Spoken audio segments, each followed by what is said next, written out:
want to welcome all of you students in this Intro to Common Media Studies class here at Fordham University.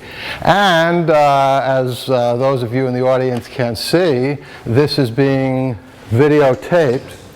We're going to put this up on YouTube probably sometime next week. That'll be the first week in October. So for any of you out there in the world who may be watching this, welcome to this class as well. What we're going to be talking about today is the media's misreporting of Ron Paul, and actually some other presidential candidates as well, here in the 2008 presidential campaign. And today's date is September 28th, 2007. So obviously we're going to be talking about things that have happened before this date, obviously not things that may happen after this date. And of course, I certainly hope that there's no misreporting of anyone after this date, but I'm not naive enough to think that that's going to actually happen. Before I begin going over some of the actual cases of misreporting, I think it might be useful to talk about how surveys and polls are done. And this is actually an important part of our class. Later on in the term, we're going to be talking about the Nielsen ratings when we talk about television. And you should know that ever since the 1870s and 1880s, and the work of several scientists back then, including Francis Galton, who was a cousin of Charles Darwin, that scientists realized that you could go out and poll a small sample of a population and get an accurate reading of what the overall population was thinking. Any aspect of human behavior would be amenable to such a polling method. And the key ingredient in all of those polls, and this pertains again to the Nielsen ratings, it pertains to the Gallup polls that you see reported on television all the time about American attitudes and political attitudes. The key ingredient in all of those polls was that the sample would be a randomly selected sample in which the people who were doing the survey went out and chose people randomly to appear in the survey. So in a few minutes I'm going to be talking about the kinds of polls that were conducted in the aftermath of several presidential debates. And it's important for you to bear in mind that these are not and were not scientifically conducted polls. But it's also important to bear in mind that scientifically conducted polls are not necessarily accurate. And this isn't a course in statistics, so we don't have time to go over all of the examples over the years in which the polls have been wrong. But I'll just mention one which always struck me as sort of interesting and especially relevant to a course in media studies. This goes back to 1936 when Franklin Delano Roosevelt was running for his second term as president. And as I'm sure you all know, he was elected then by a landslide, and in fact went on to be elected a total of 4 times to the presidency. But there was a magazine back in 1936 called the Literary Digest, and they conducted a poll a few months before the election. And the Literary Digest poll found that Roosevelt was going to lose. And so they published the poll, and then of course after the election they were very embarrassed. Well, what went wrong with the Literary Digest poll? It turned out that what they did in 1936, they thought they'd come up with a clever idea, and it was. They polled people by calling them on the telephone.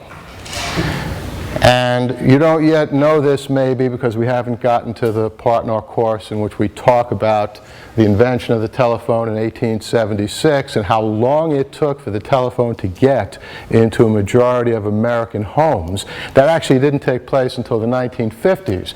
So back in 1936, only very rich people had telephone service in their homes.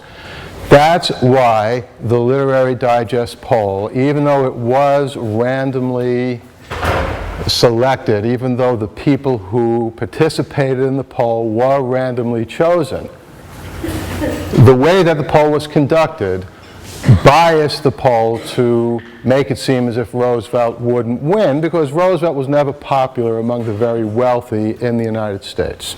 So that's an important thing to bear in mind when we talk about whether a poll is worthwhile or not, whether it's a legitimate poll, whether someone is gaming or manipulating the poll. It's important to bear in mind that even the scientific polls are not perfect and have yielded many errors over the years. So with that in mind, let's go back a few months to May. And this, that's May 2007.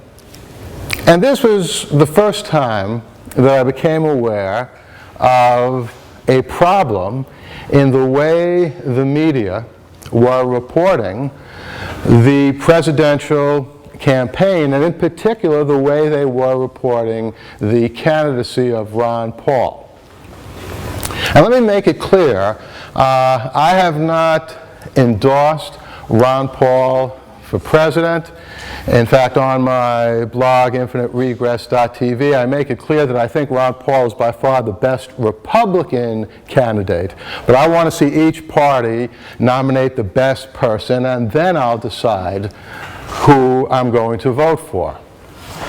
And honestly, and you know, there's no proof of this, but I can tell you that had I discovered, for example, that Tancredo was being treated the same way that Ron Paul was, or Mitt Romney, or any of the other Republican or Democratic candidates, I'd be up here today giving this same lecture, because the issue is not the candidate, the issue is the way the media has been reporting the candidate.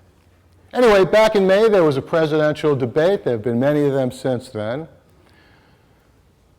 Polls were conducted after the debate. Ron Paul surprised people by coming in first in the poll. And on ABC.com's website, a discussion arose as to why did Ron Paul do so well. And anti-Ron Paul people in the comments section began saying stuff like, well, you probably had just a few people over and over again voting in the poll. This is something that we're going to hear a lot of in the subsequent months, but this was the first time I saw anybody talking about that, with no proof, really. Just, it's impossible, these people said, that Ron Paul could do so well, therefore it must be that in some way the poll was manipulated or gamed, G-A-M-E-D, to use one of the hip new terms which I try to keep up on. Ron Paul supporters responded and said, we don't know what other people did, but I voted only once in the poll. Within a few hours, ABC.com began removing comments made by Ron Paul's supporters. Some people claimed that the comments were abusive. Obviously, an online system has a right to remove comments. I can't guarantee that there were no abusive comments because I didn't see every comment, but I have seen some of the comments. They were not the slightest bit abusive. And people began complaining, what are you doing removing comments?